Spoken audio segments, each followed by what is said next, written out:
Mr. Arab, this is truly incredible. Your mother's condition is much better now. This stem cell infusion is completely successful. We never expected such quick results, but in a few days, she should be fully recovered. Doctor স্মিথার কথা শুনে আরাবের কাছে সবটা স্বপ্ন মনে হল। আম্মি সুস্থ হয়ে যাবে শুনে খুশিতে আরাবের চোখের কোণে জল চলে আসল। আরাব চোখের জল মুছে নিজেকে সামলে নিয়ে বলল, thank you doctor. Thank you so much for saving my mother's life. Doctor Mrs Smitha মুচকি হেসে আরাবের কাঁধে হাত রেখে বললেন, don't mention it. It's our duty. By the way, we are shifting her to a cabin now. You can meet with her. বলে তিনি চলে গেলেন। মরিয়ম রহমানের ট্রিটমেন্টটা সাকসেসফুল হওয়াতে সবাই ভীষণ খুশি হল। আফসিন তো খুশিতে এখনও কেঁদেই যাচ্ছে। পূর্ব ওকে জড়িয়ে ধরে বলল, এখনও কাঁদছ তুমি? আমি বলেছিলাম না মা ঠিক সুস্থ হয়ে যাবে। তুমি শুধুই চিন্তা করছিলে। আফসিন পূর্বের বুক থেকে মাথা উঠিয়ে চোখের জল মুছে নিল। আরাবের এখনও ঠিক বিশ্বাস হচ্ছে না ডক্টর স্মিথার কথাটা। গত কয়েকটা দিন ওর আম্মির চিন্তায় পুরো পাগল হয়ে গিয়েছিল আরাব। অবশেষে আম্মি সুস্থ হয়েছে জেনে এতদিন পর একটা স্বস্তির নিঃশ্বাস ফেল। দুই পরিবারের সবাই ভীষণ চিন্তা ছিল। কাঁধে কারো হাতের স্পর্শ পেতেই পেছন ফিরে তাকালো আরাব। নিবিদ দাঁড়িয়ে আছে। চোখে মুখে প্রশান্তির ছোঁয়া। নিবিদ হাসি মুখে আরাবকে বলল, আন্টির সুস্থতার খবরটা সবাইকে জানিয়ে দিয়েছি আরাব। সবাই খুব টেনশন করছিল ওখানে। নিবিদের কথা শুনে আরাব হালকা হাসল। নিবিদকে জড়িয়ে ধরে বলল, থ্যাঙ্কস ব্রাদার। তুই যদি সেদিন সবকিছু ঠিকঠাক টাইমলি অ্যারেঞ্জ না করতি, তাহলে আমি ট্রিটমেন্টটা ঠিক সময় করাতে পারতাম না। Thank you so much. আরে থ্যাঙ্কস দিচ্ছিস কেন? আন্টি তো আমার মায়ের মতোই। আমার মায়ের হলে কি আমি করতাম না? আন্টি তো আমাকে নিজের ছেলের মতোই দেখে। আর ছেলে হয়ে মায়ের জন্য বুঝি এতটুকু করা যায় না? এই নিবিদ শুধু আরাবের বন্ধুই না, একদম আরাবের ভাইয়ের মতো। আরাবের বিপদে আপদে সবকিছুতে আরাবের পাশে থাকে। অনেক সাপোর্ট করে। মেন্টালি সাপোর্ট করার মতো এরকম একজন বন্ধু থাকলে আর কিছুই লাগে না। আরাবকে ছেড়ে দিয়ে নিবিদ বলল, এখনও দাঁড়িয়ে থাকবি নাকি এখানে? সবাই তো চলে গেল। আমরাও গিয়ে আন্টির সাথে দেখা করে আসি, চল। আরাব মাথা নেড়ে সায় জানাল। আরাব আর নিবিদ মরিয়ম রহমানের কেবিনের দিকে এগিয়ে গেল। সমৃদ্ধি আর অনন্যা ঘুমাচ্ছিল নিজেদের রুমে। 3 দিন হয়েছে অনন্যা এই বাড়িতে এসেছে। মরিয়ম রহমান অসুস্থ হবার পর থেকেই ওরা সবাই বেশ চিন্তিত হয়েছিল। ফাতেমা রহমানের ডাকে ঘুম ভেঙে যায় ওদের 2 বোনের। সমৃদ্ধি, অনন্যা ওর তোরা। ভালো খবর আছে। মরিয়ম আপা এখন অনেকটাই সুস্থ। খবরটা শুনে অনন্যা, সমৃদ্ধি দুজনেই খুশি হয়। সমৃদ্ধি উঠে বসে উচ্ছ্বসিত কণ্ঠে বলে, আম্মু, সত্যিই ফুপিমনি ভালো হয়ে গেছে? হ্যাঁ, অনেকটাই সুস্থ। যদিও এখনও পুরোপুরি আগের মতো সুস্থ হয়নি, তবে কিছুদিন সময় লাগবে। অনন্যা বিছানা ছেড়ে নামতে বলল, ফুপিমনির জন্য খুব চিন্তা হচ্ছিল। যাক, উনি সুস্থ হয়েছে শুনে এখন অনেক ভালো লাগছে।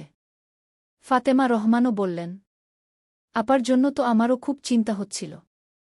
মাত্রই 2 পরিবারের মধ্যে সব ঠিকঠাক হতে যাচ্ছিল, তার মধ্যে আপার এই অবস্থায় পুরো এলোমেলো লাগছিল সবকিছু। ভীষণ ভয়ে ছিলাম জানিস, ভেবেছিলাম আপা যদি সুস্থ না হয়। ভীষণ ভয় করছিল।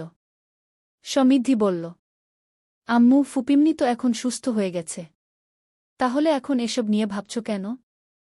ভাবছি না।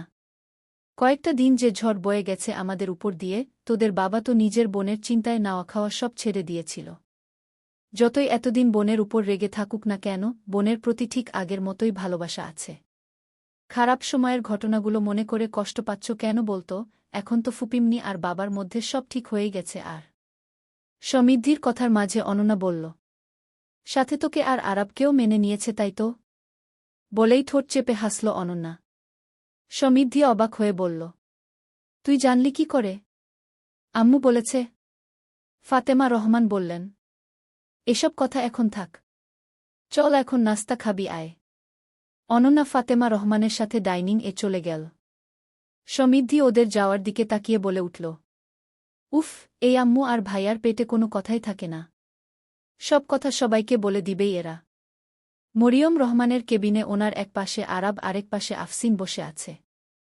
তাওহিদ জামান ইনশাদ রহমানের সাথে ভিডিও কলে কথা বলছেন। মরিয়ম রহমান আফসিন আরাব দুজনের মাথায় হাত বুলিয়ে দিয়ে বলতে লাগলেন, তোরা দুই ভাই বোন আমার জন্য চিন্তা করতে করতে নিজেদের কি হাল করেছিস বলতো? আফসিন বলল, তোমার এই অবস্থায় চিন্তা করব না আম্মি? আমাদের কাছে সবার আগে তুমি। তুমি না থাকলে আমাদের কি হতো? আমরা কি করে থাকতাম তোমাকে ছাড়া? তোদের সবার দোয়া আর ভালোবাসাই আমাকে বাঁচিয়ে এনেছে। আরাব মায়ের হাতটা ধরে চুমু খেয়ে বলল, জানো আম্মি, এই কয়েকটা দিন তোমাকে এভাবে অসুস্থ অবস্থায় দেখতে একটুও ভালো লাগছিল না। ভীষণ কষ্ট হচ্ছিল। আমার হাসি খুশি আম্মিটাকে এমনভাবে হসপিটালে পড়ে থাকতে দেখতে ভালো লাগছিল না। কিন্তু হ্যাঁ, এবার কিন্তু দ্রুত ঠিকমতো খাওয়া দাওয়া করে রিকভার করতে হবে। আরাব পাশের টেবিল থেকে স্যুপের বাটি হাতে নিয়ে চামচে করে স্যুপ মরিয়ম রহমানের মুখের সামনে ধরে বলল, নাও হা করো। পুরোটা শেষ করতে হবে। খাওয়া দাওয়ায় কোনো অনিয়ম করলে চলবে না আম্মি। মরিয়ম রহমানকে খাইয়ে মুখ মুছে দিয়ে আদেশের স্বরে বলল, এখন আর কোনো কথা না আম্মি, এখন রেস্ট নাও। তুমি কিন্তু পুরোপুরি সুস্থ হওনি এখনো। আরাব, দেশে ফিরতে পারব কবে আমি? এসব হসপিটাল এর পরিবেশ আমার আর ভালো লাগছে না। কেমন দম বন্ধ হয়ে আসছে। নিবিড় পাশ থেকেই বলে উঠল, ডক্টরের সাথে তো কথা হয়েছিল আমার। উনি বললেন ১-৫ দিন পরেই তোমাকে ডিসচার্জ করে আমরা দেশে নিয়ে যেতে পারব আন্টি। ১-৫ দিনের কথা শুনে হতাশ হয়ে গেলেন মরিয়ম রহমান। কয়েক দিনেই এমন দম বন্ধকর পরিবেশে হসপিটাল থাকতে থাকতে অসুস্থতায় উনি ভীষণ বিরক্ত হয়ে গেছেন। শরীর মন এখন আর কিছুই ভালো লাগছে না। উনি হতাশ কণ্ঠেই বললেন, আরও ১-৫ দিন? আরাব মরিয়ম রহমানের হাত ধরে বলল, কিছু করার নেই আম্মি। তোমাকে তো সুস্থ হতে হবে। সুস্থ হওয়ার পর আমরা তোমাকে নিয়ে যাব। হসপিটালের পাশেই একটা হোটেলে আছে আরাব, আফসিন, পূর্ব, তাওহিদ জামান আর নিবিড় আজ হসপিটালেই আছে। আরাবও থাকতে চেয়েছিল, কিন্তু তাওহিদ জামান বলেন আরাবের রেস্ট নেয়া দরকার এবার। এতদিন তো দিনরাত হসপিটালেই নির্ঘুম কাটিয়েছে। এভাবে চলতে থাকলে তো আরাবেরও শরীর খারাপ হয়ে পড়বে। শেষমেশ মা বাবার জোরাজুরিতে আরাব, আফসিনরা চলে এসেছে। রাতে হোটেলে এসে শাওয়ার নিয়ে ডিনার সেরেই আরাব ঘুমিয়ে পড়েছিল। কয়েক ঘণ্টা ঘুমানোর পর ঘুম ভেঙে যায় আরাবের। এখন রাত ২:০০টা বাজে। আরাব ঘুম থেকে উঠেই নিবিড়কে ফোন করে মরিয়ম রহমানের খবর নিয়ে নেয়। কিছুক্ষণ রুমের বেলকনিতে সময় কাটিয়ে বিছানায় এসে শুয়ে পড়ল সে। এর আগে ঘুমিয়েছিল তাই এখন আর ঘুম আসছে না। তবে এতদিনের দখলে এখন বেশ টায়ার্ড সে। চোখ বন্ধ করে আছে আরাব। হঠাৎ ফোনে রিংটোন বাজতেই চোখ মেলে তাকায় সে। ফোন হাতে নিয়ে দেখল একটা আননোন নাম্বার। কে হতে পারে ভাবতে ভাবতেই কল বাজতে বাজতে কেটে গেল। এবার একটা মেসেজ এলো সেই নাম্বার থেকে, আমি সমৃদ্ধি, আপনি কি জেগে আছেন? জেগে থাকলে কলটা রিসিভ করুন প্লিজ গু। মেসেজ পড়তে পড়তেই আবার কল এলো। আরাব কল রিসিভ করতেই সমৃদ্ধি ওপাশ থেকে সালাম দিল। আরাব শান্ত গলায় সালামের উত্তর দিয়ে বলল, আমার নাম্বার কোথায় পেলে তুমি? আপনার নাম্বার পাওয়াটা কি খুব কঠিন? আরাব বুঝতে পারল হয়তো আফসিন বা পূর্বের থেকেই নাম্বার নিয়েছে সমৃদ্ধি। আরাব আগের মতোই শান্ত স্বরে বলল, এত রাতে কল দিয়েছ কেন আমায়? ফুপিন্নির খবর নিতে। আফসিন আপু বা ভাইয়াকেই কল দিতাম। কিন্তু এত রাত হওয়ায়? ওহ, এত রাতে আফসিন বা পূর্ব ভাইয়াকে কল দেয়াটা ব্যাড ম্যানার্স, তাই তুমি আমায় কল দিয়েছ? এত রাতে অপরিচিত একটা ছেলেকে কল দেয়াটা বুঝি খুব গুড ম্যানার্স? আরাবের এমন কথায় সমৃদ্ধি কি বলবে বুঝতে পারছে না। আমতা আমতা করেই বলল, সরি, আপনাকে বিরক্ত করাটা একদম উচিত হয়নি আমার। রাখছি আমি। কল যখন দিয়ে ফেলেছ, এবারের মতো মাফ করে দিলাম। নেক্সট এই ভুল করো না। এবার যা জানার জন্য কল দিয়েছ বলো। আরাবের ব্যবহারে সমৃদ্ধির কিছুটা খারাপ লাগলেও সমৃদ্ধি নিজেকে সামলে নিয়ে বলল, ফুপিম্নির শরীরের কি অবস্থা? আম্মি এখন ভালো আছে। আপনারা ফিরবেন কবে? ১-৫ দিন পর। আরাবের এমন শর্টকাট উত্তরে সমৃদ্ধি বুঝতে পারল আরাব বিরক্ত হচ্ছে। তাই সমৃদ্ধি বলল, গুড নাইট, রাখছি আমি। আর হ্যাঁ, আপনাকে বিরক্ত করার জন্য আবারও সরি। বলেই সমৃদ্ধি কল কেটে দিল। কল রাখতেই সমৃদ্ধির নাম্বারটার দিকে তাকিয়ে ফোন পাশে রেখে আবারও চোখ বন্ধ করে নিল আরাব। এর মাঝে অনেকগুলো দিন অতিবাহিত হয়েছে। কেটে গেছে আরও 2 সপ্তাহ। পূর্ব আরও কয়েকদিন আগেই দেশে ফিরে গেছে। আফসিন, তাওহিদ জামান নিবিড় হসপিটালে সবসময় ছিল। মরিয়ম রহমানের সবকিছুর দায়িত্ব ওদের উপর ছেড়ে আরব আইপিএলে জয়েন করেছিল। আজকে মরিয়ম রহমানকে ডিসচার্জ করে দেশে নিয়ে যাওয়া হবে। ডক্টর স্মিথা বলে দিয়েছেন, চাইলে ওনাকে বাড়িতেও ডাক্তারদের অবজারভেশনে রাখতে পারবে। মরিয়ম রহমানের শরীর মোটামুটি এখন অনেকটাই সুস্থ। পুরোপুরি রিকভার করতে আরও 1.5 থেকে 2 মাস মতো সময় লাগবে। আরবরাও ডিসিশন নিয়েছে যে মরিয়ম রহমানকে বাড়িতেই ডক্টরের অবজারভেশনে রাখবে। ডক্টর স্মিথা ওনার একজন সহকারী ডক্টর আর একজন নার্সকে মরিয়ম রহমানদের সাথে পাঠিয়ে দিয়েছেন। হসপিটাল থেকে মরিয়ম রহমানকে ডিসচার্জ করিয়ে এয়ারপোর্টে এসে পৌঁছালো ওরা। কতগুলো দিন পর হসপিটালের এই বদ্ধ জীবন থেকে বাইরে এসে মরিয়ম রহমানের এখন অনেকটাই শান্তি লাগছে। তাওহিদ জামান, আফসিন, নিবিড় ওরা সবাই আজ বিডিতে ফিরলেও আরব আজ ওদের সাথে যাচ্ছে না। গুজরাট টাইটান্সের আরও কিছু ম্যাচ বাকি আছে। সেগুলো শেষ করেই একবারে দেশে ফিরবে। আরব ফিরবে না শুনে সমৃদ্ধির ভীষণ খারাপ লাগছে। কতগুলো দিন হয়ে গেল মানুষটাকে সে দেখে না।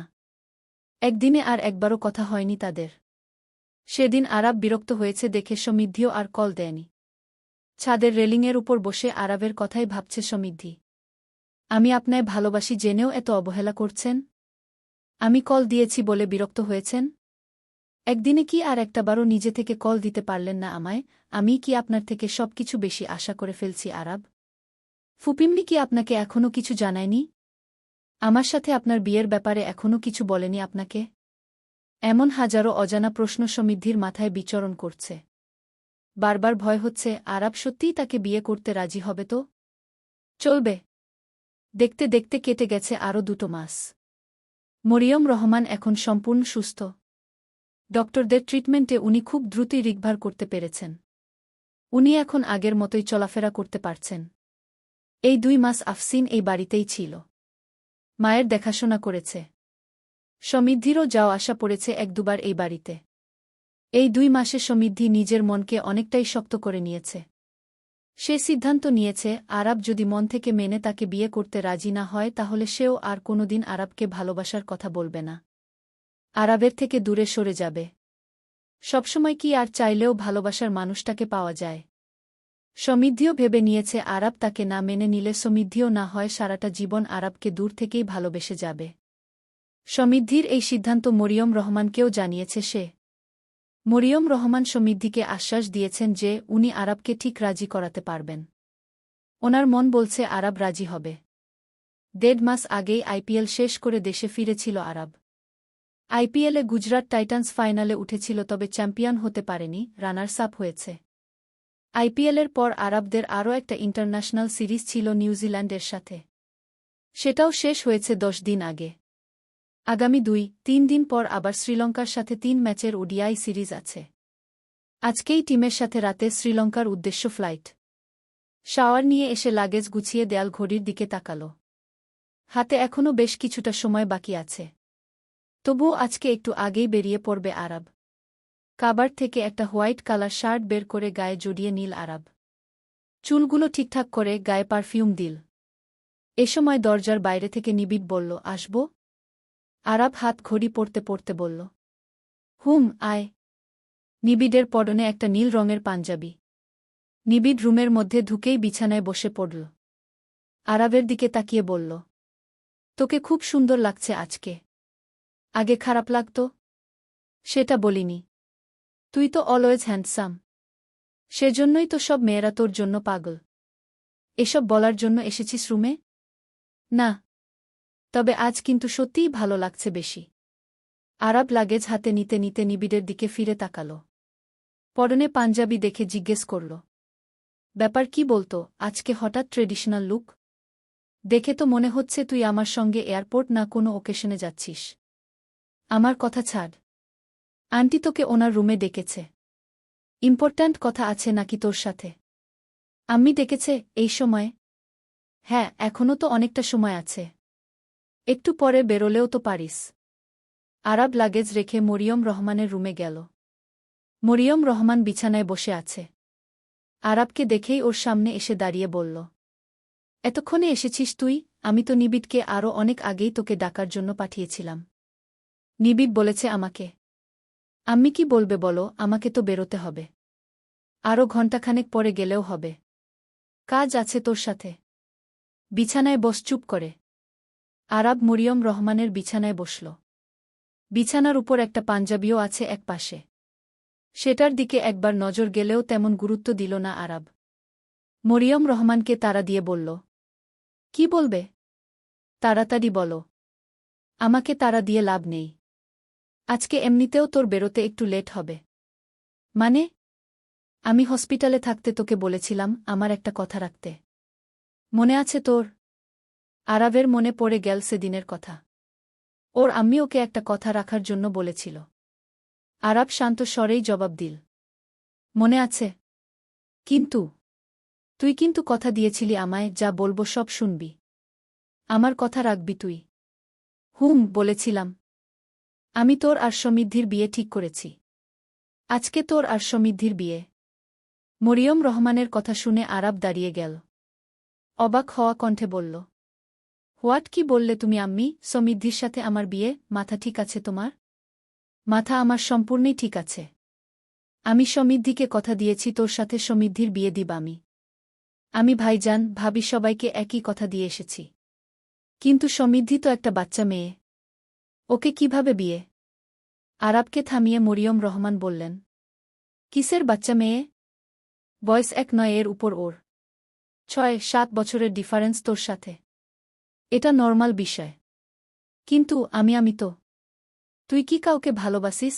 আমার আর তোর বাবার জানামতে তোর পছন্দের কেউ নেই, সেজন্যই আমরা সমৃদ্ধিকে কথা দিয়েছি। আফসিন, নিবিড়, ওরাও সবাই জানে।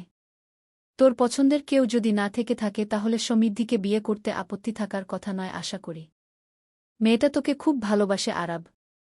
সমৃদ্ধির চোখে তোর জন্য আমি ভালোবাসা দেখেছি। রাইসাও তোকে ভালোবাসে, কিন্তু রাইসার চোখে আমি সেই ভালোবাসা দেখিনি যেটা সমৃদ্ধির চোখে দেখেছি। তাছাড়া তুই আমাকে কথা দিয়েছিস তুই আমার কথা রাখবি। আমি কাউকেই ভালোবাসি না। কিন্তু আম্মি, এখন তো আমি বেরিয়ে যাচ্ছি।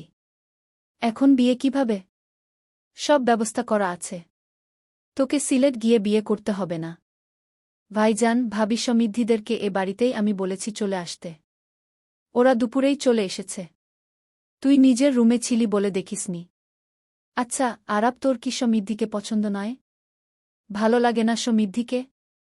সঙ্গে সঙ্গে আরাবের চোখের সামনে ইনস্টাগ্রামের প্রোফাইলে দেয়া সমৃদ্ধির বৃষ্টিভেজা মুখশ্রীর ছবি ভেসে উঠল। মেয়েটার চেহারায় আলাদা একটা স্নিগ্ধতা আছে, যেটা আরাবের মস্তিষ্কে গেঁথে গেছে। বহুবারই সমৃদ্ধির সেই বৃষ্টিভেজা চেহারাটা ভেসে উঠত। সমৃদ্ধি নামটা না চাইতেও সবসময় মস্তিষ্কে বিচরণ করত। আরাব সেসবকে তেমন গুরুত্ব দেয়নি কখনো। সবসময় এসব কিছু মাথা থেকে ঝেড়ে ফেলে রেখেছিল। মায়ের কথায় এখন আবার মনে পড়ল। সমৃদ্ধির কথা ভাবতে ভাবতেই আনমনে বলে ফেল, মেয়েটা দেখতে স্নিগ্ধ, অন্যদের থেকে একদম আলাদা।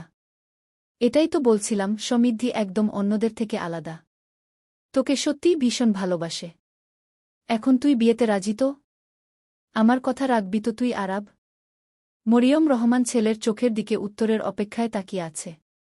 আরাব কখনোই পারবে না ওর আম্মিকে দেয়া কথা ফিরিয়ে নিতে। আরাব ওর মায়ের হাত ধরে বলল, আমি রাজি। মরিয়ম রহমানের মুখে হাসি ফুটে উঠল।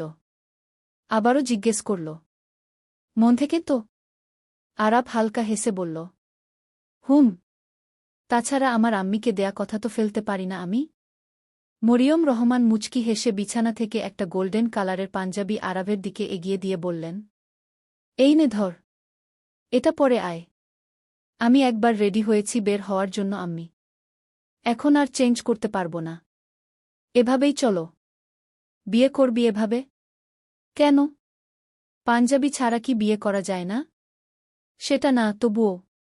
আমার লেট হয়ে যাবে আম্মি। শুধুমাত্র তোমার কথায় এখন তাড়াহুড়োর মাথায় আমি এভাবে বিয়ে করছি। নয়তো। এখন আর কথা না। পাঞ্জাবি পরবি না, ঠিক আছে? এভাবেই নিচে চল। ওরা সবাই অপেক্ষা করছে। আরাব আর মরিয়ম রহমান দোতলা থেকে সিঁড়ি দিয়ে নামতেই আরাবের দৃষ্টি আটকে গেল ড্রয়িং রুমে। একটা লাল রঙের বেনারসি পরেছে সমৃদ্ধি। গায়ে হালকা কিছু গহনা আর হালকা মেকআপ। এতেই মেয়েটাকে বেশ স্নিগ্ধ লাগছে। ড্রয়িং রুমের সমৃদ্ধির পাশে সবাই আছে এখানে। অননারাও এসেছে। অননার আজকে বেশ ভালো লাগছে। অবশেষে বোনটা নিজের দীর্ঘদিন ধরে ভালোবাসা মানুষটাকে নিজের করে পাবে। আরাব মরিয়ম রহমানের পাশে এসে দাঁড়াল। মরিয়ম রহমানের সাথে আরাবকে দেখে সমৃদ্ধি বুঝতে পারল আরাব বিয়েতে রাজি হয়েছে। সবাই এখানে এতক্ষণ বেশ হাসিখুশিতে থাকলেও সমৃদ্ধি চিন্তিত ছিল।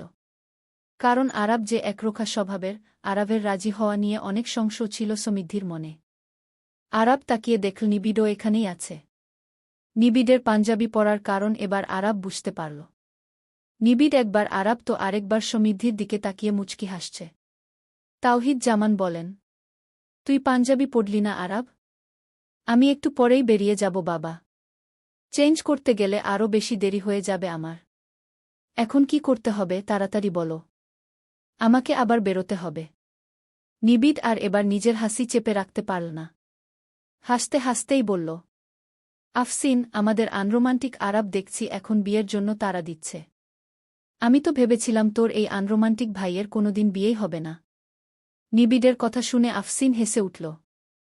আরাব রাগী দৃষ্টিতে নিবিড়ের দিকে তাকাতেই নিবিড় বলল, আজকের দিনে অন্তত এমন লুক দিস না ভাই। একটু হাসি খুশি থাক। মরিয়ম রহমান বললেন, এই নিবিড়, আফসিন তোরা উঠ সমৃদ্ধির পাশ থেকে। আরাব, তুই গিয়ে সমৃদ্ধির পাশে বস। আরাব বিরক্ত হয়ে বলল, আম্মি, আমার কাছে এত ফর্মালিটিস করার সময় নেই এখন। আমাকে বেরোতে হবে। তাড়াতাড়ি বিয়ের কাজ শুরু করো। আমি এখানেই ঠিক আছি। আরাবের কথায় নিবিড় বলল, তুই ভাই ঘাটতাডায় রয়ে গেলি। আজকের দিনেও এরকম তাডা কথা বলছিস? মানুষ বিয়ের দিন তো অন্তত একটু রোমান্টিক হয়। কোথায় গিয়ে বউয়ের পাশে বসবি, তা না বেরিয়ে যাওয়ার তারা দেখিয়ে দাঁড়িয়ে বিয়ে করবি? নিবিড়ের কথা এখন আরাবের প্রচণ্ড বিরক্ত লাগছে কিন্তু কিছু বলছে না। এর মধ্যেই সবকিছু ঠিকঠাক করে আরাবকে কবুল বলতে বলা হলেই আরাব দাঁড়িয়ে থেকেই সমৃদ্ধির দিকে তাকিয়ে কবুল বলে দেয়া। আরাবের এমন ব্যবহারে সমৃদ্ধিরও বিরক্ত লাগছে। সমৃদ্ধি বুঝতে পারছে না আরাব কি মন থেকেই রাজি হয়েছে নাকি। এতসব ভাবনার মাঝেই সমৃদ্ধিকেও কবুল বলতে বলা হয়। সমৃদ্ধিও ধীরে সুস্থে কবুল বলে। আরাবের দিকে রেজিস্ট্রি পেপারটা এগিয়ে দিতেই তাওহিদ জামান বলেন, আরাব, হচ্ছেটা কি এসব? বসে সাইন কর। আরাব দাঁড়িয়েই কাগজটা এক হাতে নিয়ে সাইন করে দিয়ে ঘড়ির দিকে তাকিয়ে সময় দেখে নিয়ে নিবিড়কে বলল, নিবিড়, উপর থেকে আমার লাগেজটা নিয়ে আয় তো। মরিয়ম রহমান বলেন, আজ এত তারা কিসের তোর আমি বুঝতে পারছি না আরাব। তুই তো বিয়ে করেছিস এখন। কিছুক্ষণ বস, তারপর না হয় যাবি। আরও আধ ঘন্টা পর গেলে কোনো ক্ষতি হয়ে যাবে না। আম্মি, সব কিছুর একটা সময় আছে। তুমি বুঝবে না। নিবিড় দোতলা থেকে দুটো লাগেজ এনে রাখল। মরিয়ম রহমান বললেন, একটু ওয়েট কর। সমৃদ্ধি ড্রেস চেঞ্জ করে আসুক। তারপর ওকে নিয়ে বেরোবি। আর সমৃদ্ধি, তুমি যাও, গিয়ে চেঞ্জ করে রেডি হয়ে এসো। সমৃদ্ধি মাথা নেড়ে চলে গেল। আরাব রেগে গিয়ে বলল, মানে? বিয়ে করতে বললে করলাম। এখন তো আমাকে টিমের সাথে যেতে হবে। এখন সমৃদ্ধিকে নিয়ে আবার কোথায় যাব? তোমরা কি আমার ক্যারিয়ারটা শেষ করতে চাইছ? ইনশাদ রহমান এগিয়ে এসে বললেন, আরাব, তোমার ক্যারিয়ারের সমস্যা হোক চাই না আমি। সমৃদ্ধিকে সাথে না নিতে চাইলে নেবার দরকার নেই, থাক। তাওহিদ জামান ওনাকে থামিয়ে দিয়ে বললেন, এখানে ওর ক্যারিয়ারের কিছুই হবে না। ওর এসব ফালতু কথা কানে নিবেন না আপনি। আরাবকে এখনও চিনেন না। বিয়ে করে বউ রেখে চলে যাবে, কোনো যোগাযোগ তো করবেই না। দূরত্ব আরও বাড়াবে। সবাই হেসে উঠল ওনার কথা শুনে। নিবিড় আর আফসিনের তো হাসতে হাসতে গড়াগডি খাওয়ার অবস্থা। বাবার কথা শুনে আরাব রেগে গেলেও কিছু বলল না। মনে মনে ভাবতে লাগল, কেমন বাবা, নিজের ছেলেকেই এভাবে সবার সামনে অপমান করছে। মিনিট 15 মধ্যেই সমৃদ্ধি একটা হালকা বেগুনি রঙের জর্জেট থ্রিপিস পরে রেডি হয়ে এল। মরিয়ম রহমান বললেন, সমৃদ্ধিকেও তোর সাথে পাঠাচ্ছি। সবকিছুর ব্যবস্থাই করেছে। নিবিড় পেছন থেকে এগিয়ে এসে বলল, আমি করেছি ব্রো, আমি। All credit goes to me. একটা থ্যাঙ্কস দে ভাই। তোর খেলতে যাওয়া হবে আর সাথে হানিমুনও। ইনশাদ রহমান সমৃদ্ধির হাত ধরে এনে আরাবের হাতে তুলে দিয়ে বললেন, একটা সময় তোমার নামটাও সহ্য করতে পারতাম না। ওরা দুই বোন চিটাগাং এর খেলা দেখতে চেয়েছিল বলে টিভি ভেঙে ফেলেছিলাম, বাজে ব্যবহার করেছিলাম। আর আজ আমার আদরের ছোট মেয়েটাকে তোমার হাতেই তুলে দিলাম। ও তোমাকে খুব ভালোবাসে। তুমিও আমার মেয়েটাকে সারা জীবন আগলে রাখবে আশা করি। আরাব ইনশাদ রহমানকে আশ্বস্ত করে বলল। হুম। এখন আসছি। দেরি হয়ে যাচ্ছে। সাবধানে যেও। তাওহিদ জামান আর মরিয়ম রহমান সবার থেকে বিদায় নিল। সমৃদ্ধির হাত নিজের হাতের মুঠো নিয়ে বেরিয়ে যেতে যেতে বলল। নিবিড় লাগেজগুলো নিয়ে আয়। আরাব সমৃদ্ধিকে নিয়ে বেরিয়ে যেতেই নিবিড় বলল। বিয়ে হতে না হতেই বুকে নিয়ে বেরিয়ে গেল। আমাকেই একা একা লাগেজ দুটো নিয়ে বেরোতে হবে। ধুরর, ভাল লাগে না। চলবে।